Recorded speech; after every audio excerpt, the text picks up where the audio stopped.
I get pregnant, and my ex had said that it was really important to him that at my age, which was mid to late 30s, that I should want to start getting pregnant or thinking about that. And, I'm a smart businesswoman, and maybe it was just out of love. But what was the rush? I was launching a cocktail. I was launching Skinny Girl. That's why I ended up unexpectedly having a pregnant belly, and I'd have to go to liquor signings in stores. I mean, I can only imagine what my partners were saying when I had to have a pregnant belly and go to liquor stores, because I was never allowed to take a picture with the bottle on my signings because I was pregnant. It was just not the ideal time. And in my gut, I felt the whole thing felt strange. And then we got engaged during that time. And it's just, in your gut when something just feels off. For people that feel like when you're engaged, oh my God, or you're in a relationship with someone, you can't, your parents will be upset, or then you're engaged and everyone's expecting a wedding, and like you get layered. And the more things that get added to it, it seems more like you can never get out.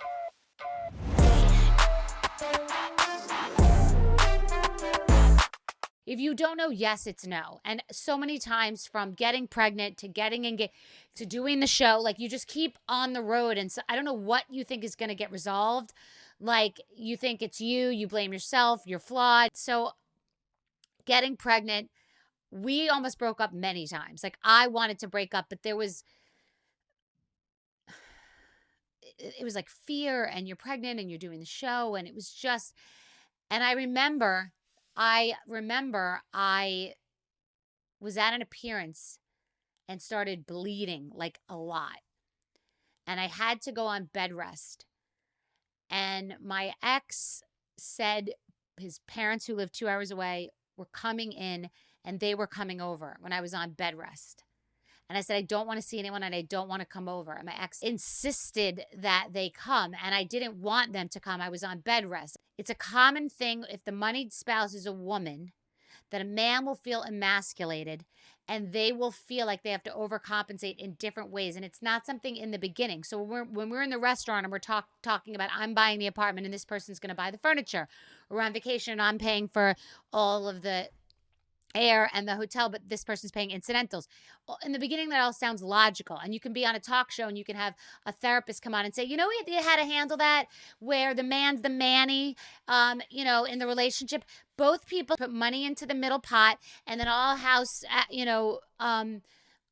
expenses are paid through that. And they make it all sound so logical. And they because I listened to all of it, and I did it. We had a account over here, and then I'm supposed to hand my credit card to the man in the relationship so he can be the man at the table and he can pay versus me paying, because that's going to be emasculating. And this is what the people who used to come onto my talk show used to say. So we tried all these things, and then there becomes this power struggle, because the person that you're in a relationship with resents you for the career that you have. And I'll never forget, I was in my relationship and we were discussing career, and he used to say that he hadn't found what he wanted to do with his life, or he hadn't found his calling. So there was a power struggle, and it would come out in different ways that you wouldn't expect. And any women who are in relationships with men that may feel emasculated, or there's a disparity in income, or the woman is the moneyed spouse, it would come out in non-ways that you would think. So I was on a book tour and I was 6 months pregnant. His parents had to be forced on me, and I had a decent relationship with them, and we would go there. He wanted to kind of go there every other weekend, and I didn't want to go. We'd have to go there, or they'd come and stay in our apartment, 2-bedroom on a pullout every other weekend. And I didn't want that. That wasn't what was presented to me. And you could have parents that live with you, and that's your own choice. It wasn't what was discussed in our dynamic, and it became very suffocating, and it became very overwhelming. There were things that made me question, like a chip, like an emotional thing, in the relationship. And so on many different occasions, there would be these forces of power in places where they don't seem like, I've learned this in a lot of therapy, where they seem like they are necessary. And it's because when someone is feeling powerless in a relationship because of what they do for a living, or because of the amount of money they have compared to the other person, therapists have said that they will try to exert power in other ways. After I sold my business and made all this money and wanted to get an apartment downtown. And I wanted to use a person who specialized in downtown. And I'm sorry, it was my money. It was money that I earned. I didn't want to use his friend, this guy who he said was not doing that great, was an Upper East Side real estate agent. Now, you specialize in your area.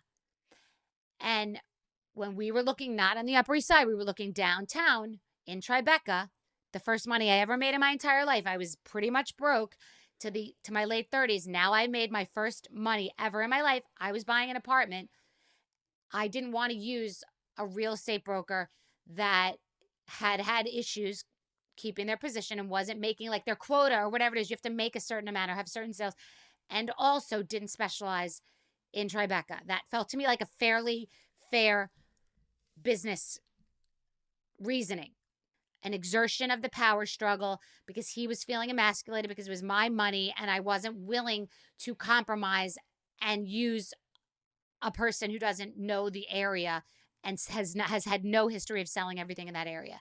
But this was like a knockdown drag out, and there were these fights that I remember because it felt like there was a disparity in the power because I wasn't doing what he wanted me to do. I was supposed to want his parents to come stay at our apartment when I was bleeding and I was on bed rest, and that now I was supposed to use his friend's realtor because it's his friend and he's loyal, but it's his, and I know we're married and it's our money. It's not our money. It's not really our money, and we came to find that later in a divorce. We can say it's our money, but not men who have $1 billion, who've been working for 40 years, and the woman's been supporting him the whole way through. They don't think it's the woman's money either in many cases. And she supported him the whole way. Here we are a year and a half into knowing each other. I've gotten pregnant before I wanted to. My body, my choice. I'm stupid. And I will never regret my daughter for 1 minute. But I get pregnant while I'm launching a liquor brand 6 months into a relationship. Okay? And now I'm going to spend $5 million, the first money I've ever spent. I'm terrified out of my mind. I'm supposed to just use his friend who he told me several things about and who doesn't specialize in this area. It kept getting worse and kept getting deeper. And then we're going to get into, and I think we got into the prenup, but the prenup was something that my agent said I had to do. I didn't want to do it. I said it last time, the goo goo gaga. And I signed what would later be called by Alan Majewski and Ronnie Schindel a shitty prenup, but better than not having one, but a shitty prenup. And in fairness to the lawyer who drew it up, he's like, I cannot in good faith I should not be letting you sign this. Someone once said a prenup is a poison injected into your relationship. So when people don't want to get married because they don't want to sign a prenup or they don't want to be in a contract, it's not like a prenup only is for the person with the money. It's just like it can be a poison injected. So when he agreed to be on the television show, and we agreed to get married on the television show, and I didn't want the show to be about us. The show that I pitched and sold and Andy Cohen bought and I was promised was going to be about my business. My business. And it ended up, the ball kept moving, and then it was like, well, but you're engaged. And it was never supposed to be Bethany getting married. It was supposed to be about my business. And the ball kept moving. And I kept saying, I don't want this to be Tori and Dean. I don't want this to be Tori and Dean. My gut inside my body said, I don't want this to be Tori and Dean. I don't want to involve him in this. And yet he could say he didn't necessarily want to do it. He was doing it to support me, but I would show up after work. I would show up to shoot, and he would already be mic'd at the house in scenes that he didn't even need to be in. And in fairness to him, the producers would call him directly and say, hey, we want to shoot. But it was suffocating because then he wasn't really getting paid. And then he wasn't really getting paid because the show wasn't supposed to be about him. So then I took part of my salary because I felt guilty. I forgot all this. This is flying out of me right now. I forgot this. I took part of my salary, negotiated, and gave part of my salary to him. He would be shooting when he wasn't even needed to be shooting. He had a mic on and was at the apartment before I was shooting. So he seemed to be saying he didn't want to be shooting, but he was there at the ready ahead of time. And it was I felt like it was moving so fast. I didn't want the show to be what it was. It was driving. It was like the tail was wagging the dog. And yet sometimes it was fun and sometimes it was funny, but the producers, it was all on me, and the show was on me, and it was on me because it's just me. It's not the housewives. It's just me. Ugh. And then the wedding. And the game was moving really fucking fast. So I couldn't breathe and I was exasperated. And it was just there was an imbalance in the power struggle. And it was a fucking disaster. It was a nightmare. And I'm pregnant. and I'm getting married and I've sold my business and I'm buying an apartment and I'm trying to pretend that everything's good. And I'm talking to producers who kind of don't really give a shit, and it's not their fault either, but they kind of, they want the wedding to happen. And it was like 2.0. I've done this before. I've done this before. Not the same story, because my ex is lovely and it was the greatest divorce in history. My first marriage, if I only knew, and we still speak now and whatever, but like where you're just like knowing it's not right and you just feel that you shouldn't be doing it, but you're doing it anyway because you just don't have you don't have like a functioning parental structure, and you've raised yourself for the most part, and you're raised by wolves, and you've been growing up in an abusive household, and no one's coming in and stepping in, and it's no one's fault. I take all the accountability, but like I did not know what's normal and what's not normal, what's it supposed to be like, what's it not supposed to be like. I hadn't had an example of two people who stayed together for a long time to tell me like, this is right, this is wrong. I had no sounding board, and therapists don't tell you what to do. They just like talk to you. They don't like intervene and be like, no, there's just no person. And friends have their own, you're talking to producers, and you're also, people are trying to also save face. You're trying to pretend you're in a good relationship because you're not going to tell everybody you're not in a great relationship and you don't think it's right. And and I had a miscarriage. I was pregnant again. I had a miscarriage, and I was so relieved. I was so incredibly relieved. And we were laying in bed, and it was a nightmare that it happened. And I said, I'm kind of relieved, because I don't think this is a healthy or positive relationship. It was like the first step to saying something. I did not respect him, and the baby was in the house, and he moved out to a hotel downtown for a couple of nights, and it was a total relief. And I started to panic and started to think, how am I getting the fuck out of this, and how am I going to get divorced? I started to call lawyers and was like swirling and couldn't talk to anybody and couldn't tell anyone and didn't know what to do. We got together and Skinny Girl popped off, and I hit the lottery right after getting married. So my whole life been broke within the small scope of when I get pregnant really fast, engaged, and then married. Within that time, I hit the lottery. I had to then later go deconstruct and get forensic accountants for over a year, hundreds of thousands of dollars on them, to do a deep analysis to try to figure out what Skinny Girl Cocktails was worth before we got married. So it was not worth nothing before we got married, because I had put it on the show before we got married, because I had said Skinny Girl, because we talked about it on the reunion, because I had the jugs of the Skinny Girl. I had the logo. I was pouring it. People were obsessed with it. People were talking about it. I had multiple liquor deals coming in. I was doing it. I made a deal with my partner. We were launching it.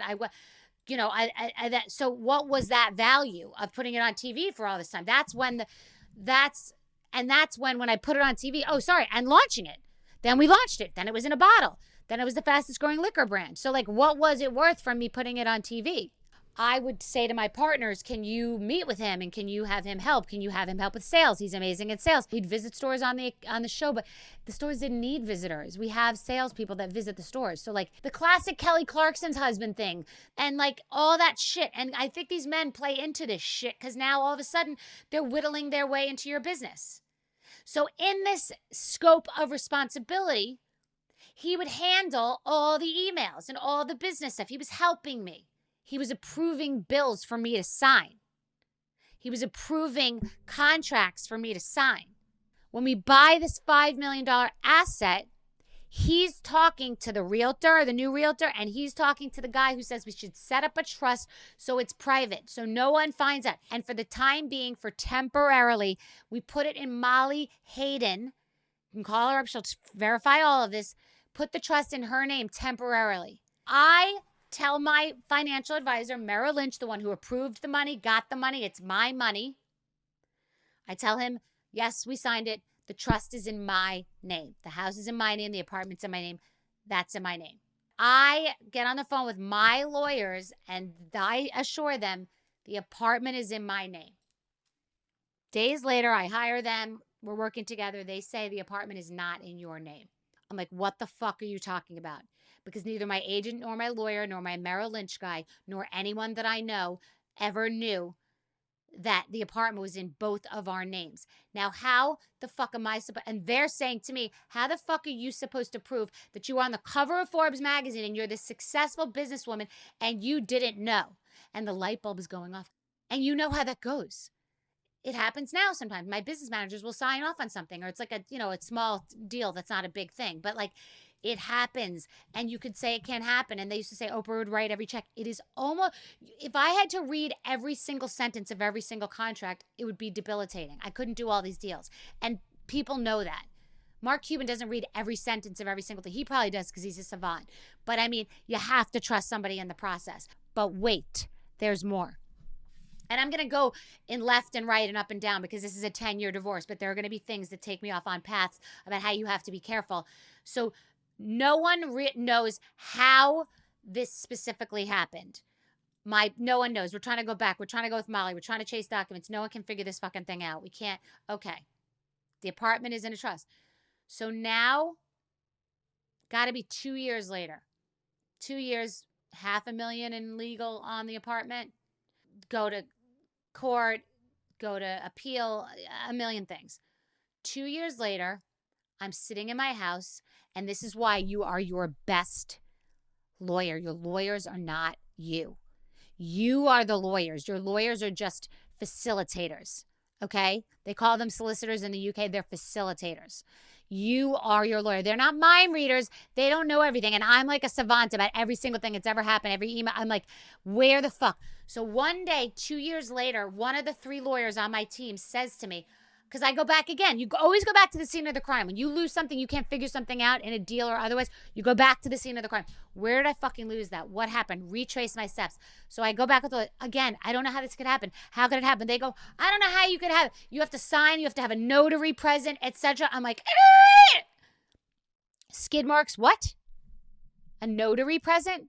Yeah, they're like, the lawyer would be there, the notary would be there. I'm like, what are you talking about? I never met a fucking lawyer or a notary. I remember everything I do. I've never met a lawyer or a notary. I don't know why they didn't bring that up 2 years prior, but like, because the document was signed and notarized. I go, what the fuck are you talking about? Now I start going back through the documents. I find the trust. I find the notarization. I put that to the side. There's a notarization, and I have all these in booklets. I have all of this paperwork. I have all the receipts. Now I go to all my notebooks of all the emails. I go back through the emails.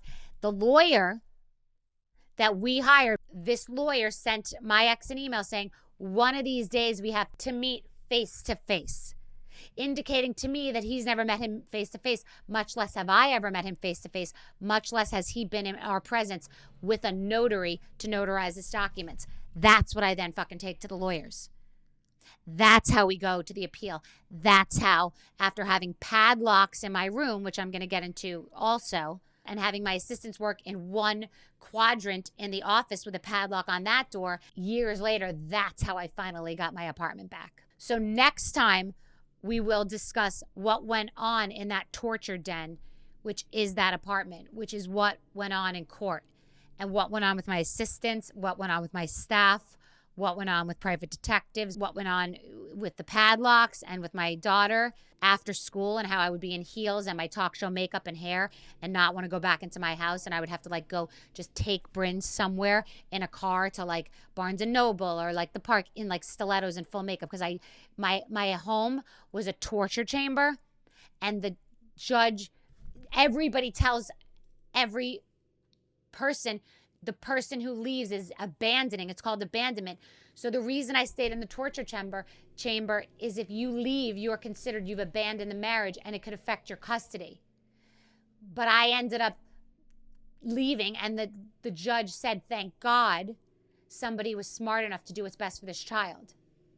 Because when the first day we ever went to the judge with the 2 lawyers for the custody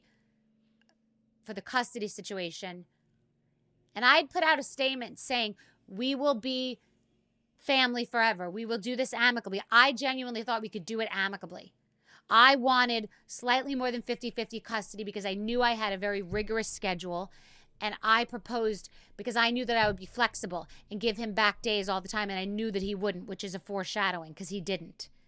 We'll talk about that too. We have to talk about later the phone calls and like the rigidity with the schedule. So I wanted it to be amicable. I wanted it to be, I wanted us to be a family. I wanted it to work. I wanted us to do holidays together. It started a den of hell. That $5 million apartment that ended up being worth $7 million was a hellhole and suffering. And the first day we went to the judge, met with the judge, she said, a custody battle is like watching your child drown and begging you for help.